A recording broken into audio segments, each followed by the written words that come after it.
Del Santo Evangelio según San Mateo.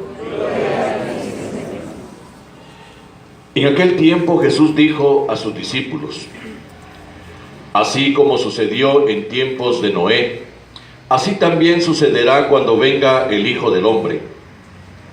Antes del diluvio la gente comía, bebía y se casaba hasta el día en que Noé entró en el arca. Y cuando menos lo esperaban, sobrevino el diluvio y se llevó a todos. Lo mismo sucederá cuando venga el Hijo del Hombre. Entonces, de dos hombres que estén en el campo, uno será llevado y el otro dejado.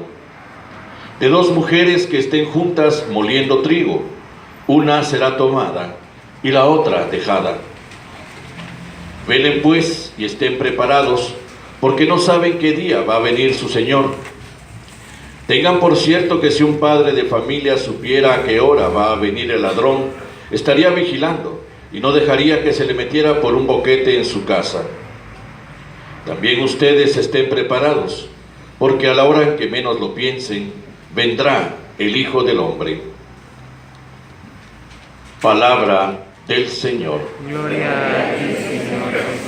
Siéntense, por favor. Hay un librito que yo siempre lo pongo como lectura obligatoria, más bien lo ponía cuando tuve mi época de catedrático universitario, mis alumnos. Ese librito se llama El Principito. El autor, Antoine de Saint-Exupéry. Y El Principito, creo que muchos aquí lo conocen, es una lectura bastante humana. En realidad, por mucho que aparezcan las caricaturitas que Exupéry dibujó y todo, no es un libro para niños, es un libro para adultos que han perdido la dimensión de lo que es vivir en realidad y han llevado precisamente una vida, llamémosle así, que han perdido la ilusión por la vida, la han vuelto gris, la han vuelto rutinaria, la han vuelto precisamente una vida de prácticamente al estilo de la filosofía existencialista, ¿no? Quien ha leído un libro existencialista, Camus o Sartre, La náusea famosa de Sartre, ¿no? Es un libro que hoy me levanté, hoy desayuné, hoy fumé un cigarrillo, hoy salí de mi casa, hoy volví a regresar a mi casa, hoy estudié, ¿no? Una repetición de aburrimiento de vida. Y esa es la intención de Exupéry al escribir El Principito. Y entre las escenas del Principito hay una muy hermosa. En un planetía, porque el Principito va de planeta en planeta, se topa con una zorrita. Este animalito le pide que lo haga su amigo, ¿no? Es más, no solo lo haga su amigo, sino que lo haga a su estilo, adomestícame, le dice, ¿no? Ruega por una amistad y se hace amistoso al Principito. Cuando ya hay confianza entre el Principito y la zorra, entonces ya hay un trato particular de amigos. Y hay una frase muy interesante que dice: si tú me dices que vas a venir a las 4, yo desde las 3 empezaré a ser feliz. Esto es el tiempo del Adviento.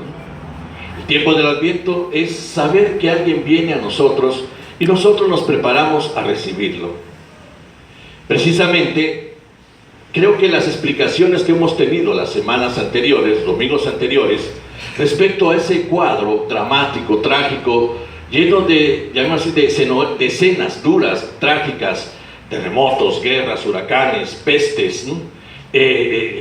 Las estrellas se bambolearán, o sea, signos que en cierto modo quieren graficar una intención en el discurso de Jesús y que decíamos pertenecen a un lenguaje particular, el lenguaje apocalíptico, que es un lenguaje, llamémosle así, propio de una literatura, de una cultura que no es la nuestra. Y por eso el problema era ubicarnos en un plano puramente, llamémoslo así, de terror, de miedo, en el literalismo, o sea, asumir esto en forma literal. Decíamos que no es eso. Al final, la escenografía que pone Jesús en estos domingos, que ya superamos, es la escenografía de nuestro tiempo, ¿eh? Nosotros seguimos sujetos a efectos de, llamémosle así, de fenómenos naturales que no podemos manejar. ¿Quién maneja una erupción volcánica? ¿Quién maneja un terremoto? ¿Quién maneja un huracán? Y hace una semana pues allá en Costa Rica, en Panamá y Nicaragua, azota un huracán prácticamente fuera de tiempo, ¿no? ¿Quién maneja todo esto? Y esto obviamente aterroriza, significa destrucción, significa muerte, significa límites humanos, ¿no? Y esto está en nosotros. Guerras, seguimos teniendo situaciones de conflictos armados en todo el mundo. Enfermedades, incluso enfermedades nuevas, producto de la destrucción del ambiente, ¿no? Todo esto es nuestra escenografía, ¿no? No es distinto a lo que dice Jesús, pero el problema es ponerle atención a eso y no al grito esperanzador con el cual terminan estos discursos. Si perseveran, si se mantienen firmes, conquistan la vida, ¿eh? Conquistan la vida. 2. Levanten la cabeza, se acerca su liberación. Dos resultados que precisamente están ligados al final de un camino, decíamos, el camino del discípulo que sabe precisamente que viviendo como Jesús le ha enseñado, alcanza la vida, alcanza la libertad, atraviesa este tipo de dificultades, no alienándose, sino obviamente delante de ese enfrentarse al mundo que nos toca a nosotros los cristianos, pero saber que nuestra conducta, nuestro quehacer, lo que hacemos, sí tiene un resultado, porque ha funcionado en Jesús de Nazaret. Y esto es lo que Él invita a que hagamos. Ahí es como instaura su reino, ese reino que no se impone por la fuerza ni por la violencia, que no se impone con el autoritarismo y el abuso del hombre contra el hombre, sino con todo lo contrario, con el servicio, con el amor, con la reconciliación, con la generosidad, con las intenciones de paz y de justicia, con la honestidad. El reino de Dios, ¿no?, que se instaura así. Por eso el Adviento es un principio litúrgico, un tiempo litúrgico que nos pone delante de esa expectativa. Señor, ¿vas a hacer realidad tu reino entre nosotros? Claro que sí, y voy a venir a hacerlo realidad, ¿no? Es lo que llamamos la segunda venida, ¿no? Esa segunda venida que es de alguien que nunca se ha ido. Él ha prometido: voy a estar contigo, voy a estar con ustedes todos los días hasta el final. Y sin embargo promete una segunda venida sensible, desde la cual instaura definitivamente su reino. Pero ¿quiénes van a vivir en tu reino, Señor? Los que caminan este camino, ¿eh? Los que se esfuerzan día a día por vivirlo, aquellos que han entendido que solo esa vida es la que vale la pena, y solo esa vida pueden vivir la plenitud de la vida, la verdadera libertad, la verdadera alegría. Por eso es que el ejemplo que pone aquí Jesús sobre el arca de Noé, más que ponernos delante de la destrucción del diluvio, que al final es una gran parábola que los judíos tomaron de la tradición babilónica en el tiempo del exilio y la colocaron en el Génesis para hablar de la misericordia de Dios. Nos portamos mal, nos castigó el Señor, pero nos ama, no nos destruyó. Bueno, pero Jesús pone de nuevo esta parábola, el preludio de la parábola. Y dice, la gente comía, bebía, se casaba, vino el diluvio y se los llevó a todos. Un paralelo en un dicho muy popular: camarón que se duerme se lo lleva la corriente. Eso es lo que quiere decir esto, ¿no? Tú sabes lo que tienes que hacer si quieres vivir. Tú sabes lo que tienes que hacer si quieres ser libre. Tú sabes lo que tienes que hacer si quieres vivir un ambiente de justicia y de paz. Tú sabes lo que tienes que hacer si quieres plenitud de vida, si quieres verdadera felicidad.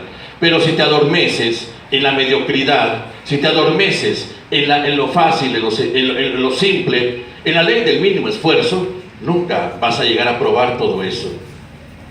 Por eso es que Jesús advierte: estén atentos. Esa atención es tensión hacia, es tensión hacia. Una meta que se tiene que conquistar solo se conquista con el esfuerzo que logra hacer que lleguemos a la meta.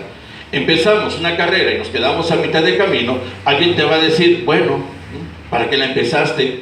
Si al final sabías que te ibas a quedar al final del camino, ¿eh? Es decir, si empezaste una maratón, una 5K, una 10K, una 20K, qué sé yo, es porque tienes intenciones de llegar a la meta, Sigues de primero, de segundo, de quinto, de 40, de 600, pero llegaste a la meta, Y para poder hacer esa 5K, te preparaste, entrenaste. No fue un chispazo de ese mismo día y dijiste: bueno, voy a ir a correr. Claro que te vas a quedar a mitad de camino.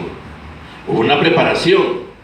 Esa preparación es la que nos ha hecho Jesús durante todo este año, enseñándonos el sentido de la vida, el camino de la vida, para llegar a la conquista verdadera de la vida. Y por eso esa segunda venida es esa presencia victoriosa de Cristo que instaura el tiempo de la libertad, el tiempo de la verdadera justicia, el tiempo del reino de Dios. Pero nosotros empezamos a vivirlo en la tensión de ese esfuerzo diario que nos identifica como cristianos. Ese es el Adviento, ¿eh? El Adviento es la espera a esa realización plena de lo que ahora nos toca creer, esperar y por lo cual también actuamos, por lo cual amamos. Sin embargo, nos hace celebrar en la historia el evento que ya ha sido realizado y que colmó la esperanza de Israel, es decir, la llegada del Mesías. Y por eso es que también el Adviento precede a la Navidad como un signo, llamémoslo así, esperanzador, de que si Dios le cumplió a Israel en ese tiempo, nos cumplirá a nosotros en el último día, nos lo cumplirá también. Y por lo tanto, entonces, ese pueblo que se preparó por medio de los profetas a la llegada de su Mesías, ve cumplida la promesa de Dios con la presencia del Salvador. Nosotros que nos hemos preparado por medio de Jesús, que nos enseña el don de la vida en su escuela llamada Evangelio, buena noticia, sabemos entonces que viene a nuestro encuentro aquel que se ha presentado a nosotros como nuestro Rey. Ahora, ¿cómo se recibe al Rey? Con miedo, con respeto, se recibe con temor, se recibe con candelas encendidas para que no te caiga nada en el fin del mundo. O sea, todas estas cosas que más bien rayan con lo supersticioso. No, ya lo conocemos. Va a venir aquel que enseñó a amar y amaba y sigue amando. Va a venir aquel que enseñó a servir y sirve y sigue sirviendo, Va a venir aquel que se comporta como uno de los nuestros. San Pablo, no tuvo en cuenta su categoría de Dios. Al contrario, se despojó de su rango para hacerse servidor, hacerse esclavo y pasar como uno de tantos. Nuestro Rey es aquel que en su servicio máximo ha dado la vida por los que aman.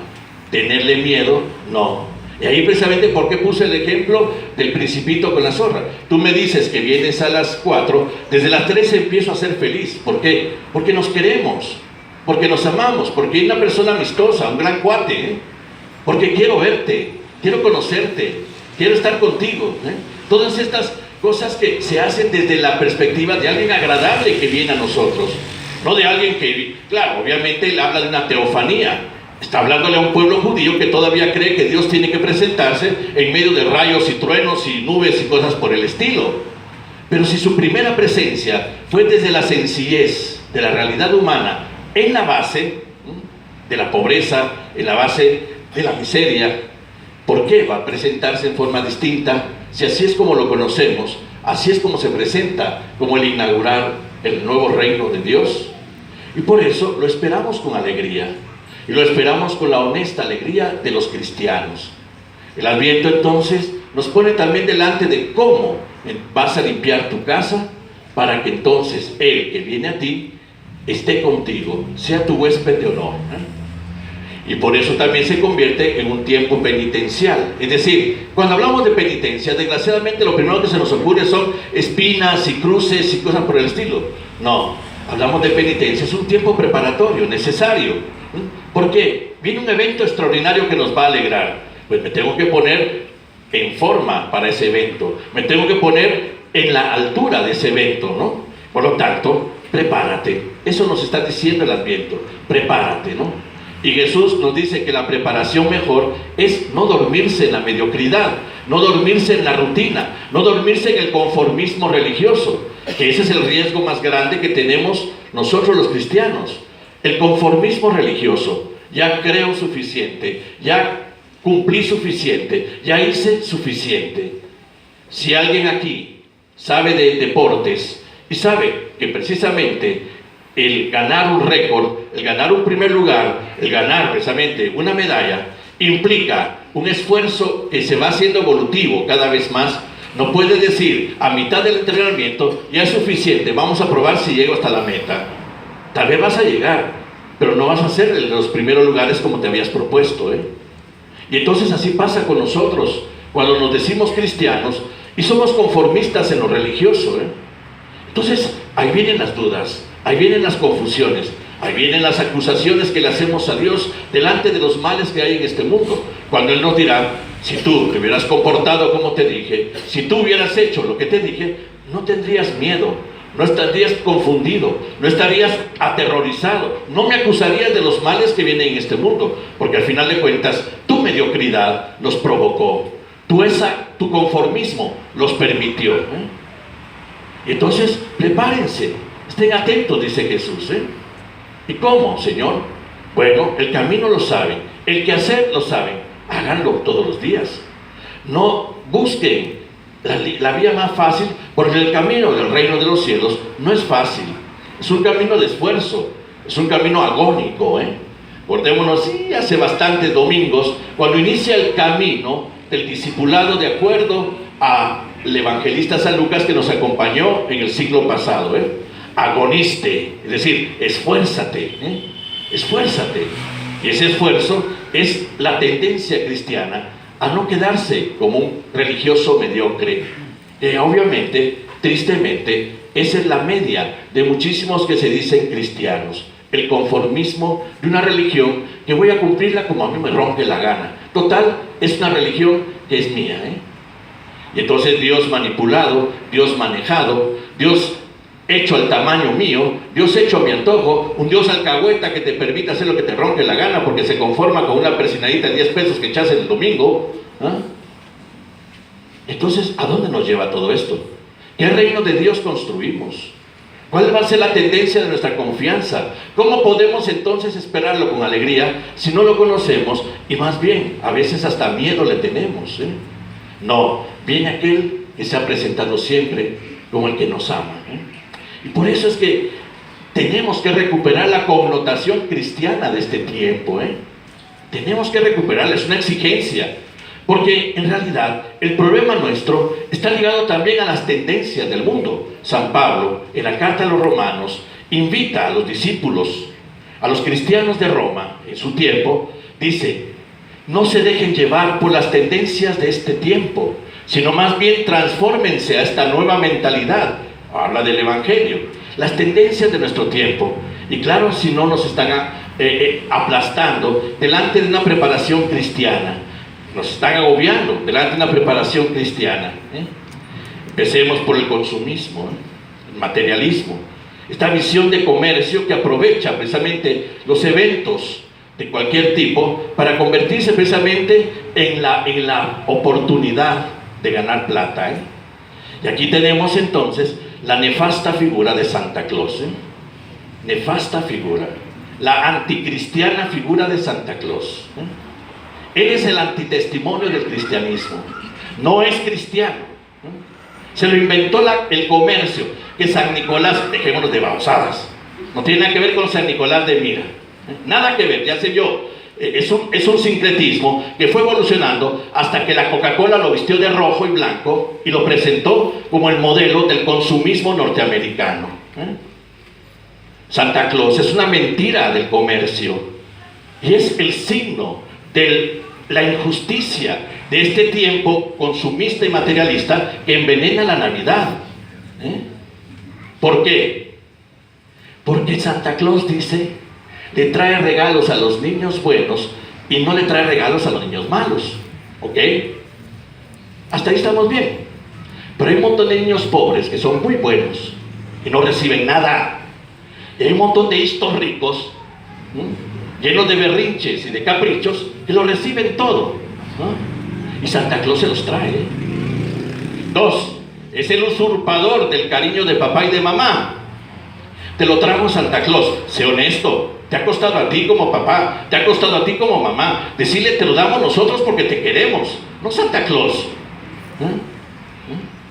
Es el usurpador del cariño de este tiempo. 3. Es el maquinador de las compras. ¿En dónde está Santa Claus? En los centros comerciales. Compre, compre, compre. Pero lo más triste es hasta dónde ha llegado todo esto.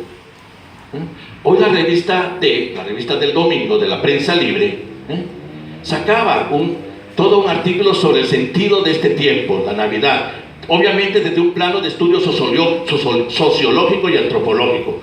Lo más triste es lo que dice: antes el centro de la Navidad era el niño Jesús recostado en un pesebre. Ahora ya no, dice. Ahora el centro de la Navidad es ese gordo infeliz, llamado Santa Claus. Y papá y mamá, perdón que se los diga, díganles que no existe. No es justo que hagan existir a alguien que en realidad no representa para nada el motivo de nuestra fe. Háganse ateos y crean en Santa Claus. Entonces sí, sean cristianos y entonces disciernan sobre el verdadero sentido de este tiempo. Perdón que lo diga. Hace un tiempo que yo dije eso, una señora se acercó y me dijo: ay padre, con lo que usted dijo, mi niña se puso a llorar. Mira, tarde o temprano se iba a enterar. Y ahorré el camino nada más, ¿eh? ¿Sí o no? Porque no creo que aquí una señorita de 15 años o un patojo de 14 siga creyendo en Santa Claus. Sería ridículo, ¿eh? Entonces, gentes, pongámonos como lo que somos. Esta realidad pagana. Yo no estoy satanizando nada, porque no soy amigo de que está el diablo, que está Satanás, que esas son pendejadas de otro tipo, ¿ok? No, es alguien que está usurpando el sentido de algo que está ligado a un anuncio de paz, de justicia, de fraternidad. Es alguien que usurpa el amor, porque no es amor, es interés comprado. Es alguien que hace de este tiempo un signo de estrés, un signo de angustia, un signo de deudas, de tarjetas topadas, de preocupaciones futuras, de un quedar bien, incluso por medio de falsedades. Eso es Santa Claus, gentes. Y entonces, ¿cómo nos ubicamos? Somos cristianos, sabemos cómo ubicarnos. Esta fiesta es cristiana. Es cristiana, es de nosotros los cristianos, el nacimiento de Jesús en medio del mundo. Aquel que nos enseña que el camino que precisamente construye nuestros anhelos es el camino del amor, y Él mismo lo vive con nosotros porque nos lo dona. Es el nacimiento de aquel que se convierte en luz para nosotros. Lo celebramos así. Estamos en las tinieblas, necesitamos un rayo de esperanza, y tú nos has venido a dar no solo un rayo, nos has hecho entrar en tu luz admirable. Entonces recuperemos, es fiesta cristiana, porque para los judíos es el Hanukkah, la fiesta de la reconciliación. No sé si los islámicos tendrán una fiesta en este ambiente, o los budistas, o los zen's, pero para nosotros es la fiesta del nacimiento del Salvador, del Mesías entre nosotros. Y así es como tiene que ser celebrada. Claro que obviamente significará también tener gestos de cariño, gestos del compartir, gestos precisamente que hagan posible que esta fiesta sea bonita y feliz. Incluso, también si nos damos regalos, no importa, pero también no digamos que otro te lo está dando. Y si no hay regalos, ¿qué? Hay muchísimas cosas que hay que regalar y que a veces no las damos con facilidad. Porque es más fácil gastar en un chunche que tal vez perdonar, que tal vez reconciliar, que tal vez cambiar en favor del amor y de la consideración al otro, de generar unidad, de generar paz. Es más fácil comprar una babosada para regalar. Entonces, ¿cómo vamos a saber esperar a que instaura su reino eterno entre nosotros, reino de paz y de justicia, si lo celebramos ligados a un mundo de consumo y de injusticia materialista? No se puede. Es contradictorio. Es contradictorio. Lo tenemos que discernir. Lo tenemos que pensar. Miren, la Navidad está hecha para un compartir desde la alegría. Evidencia el nacimiento de una familia particular, la familia de Nazaret, y por eso es celebrado en familia, no en chupes de convivios. Y por eso una cena en familia, un encuentro de familia, tiene sentido ahí. Acordémonos que el reino de los cielos siempre se ha presentado bajo el signo de una cena, de un banquete, porque una cena, un banquete familiar, es una cena y un lugar de cariño, del compartir, del platicar, del reírnos, del querernos, del abrazarnos. Y así debería ser la Navidad. Y aquí tenemos tradiciones hermosas que evidencian la presencia de lo que es cristocéntrica, y nos hemos dejado envenenar por un montón de cosas que en realidad no son nuestras. Ahorita ya celebramos el Thanksgiving Day. A nosotros, ¿qué nos importa el Thanksgiving?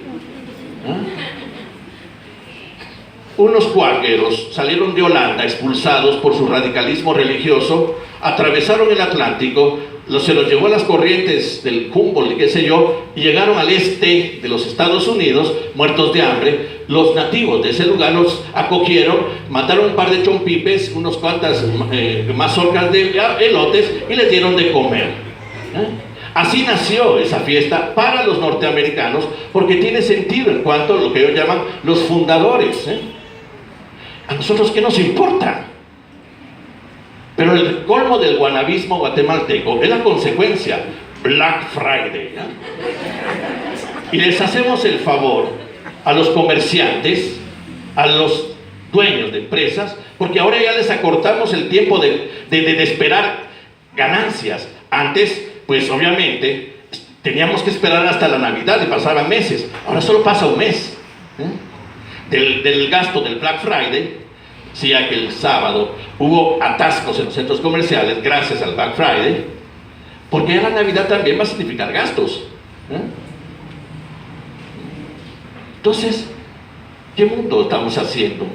Y nosotros, los guatemaltecos, tan llenos de falta de identidad y tan copiones que somos, obviamente nos envolvemos en aquello que en realidad no vale ni la pena, pues. Entonces, perdón que lo diga, pero si este primer domingo de Adviento no nos pone los pies sobre la tierra, delante de nuestra identidad cristiana y de lo que se nos ofrece como certeza de nuestra llamémosle así, nuestra constancia, de nuestra coherencia de vida, entonces, ¿a dónde vamos a ir a parar? Esto es esperanza, y de esperanza tenemos mucha necesidad. Y esta es esperanza de algo mejor, y eso lo tenemos que creer. Es esperanza de alegría, de felicidad, y lo tenemos que creer. Pero es una construcción diaria. No se queden dormidos. La gente comía, bebía, se cansaba. Es decir, en la rutina de la vida nos olvidamos de la exigencia de un evolucionar, de un crecer, de un ser mejores. Eso es lo que construye el reino de Dios. Esa es nuestra esperanza en este tiempo. Y se anticipa a nosotros cuando con mucha alegría celebramos que Jesús, nuestro Señor, ya vino, ha nacido entre nosotros y vino a instaurar su reino como un signo esperanzador de todos los anhelos humanos en medio de la oscuridad del mundo. Vamos a confirmar nuestra fe.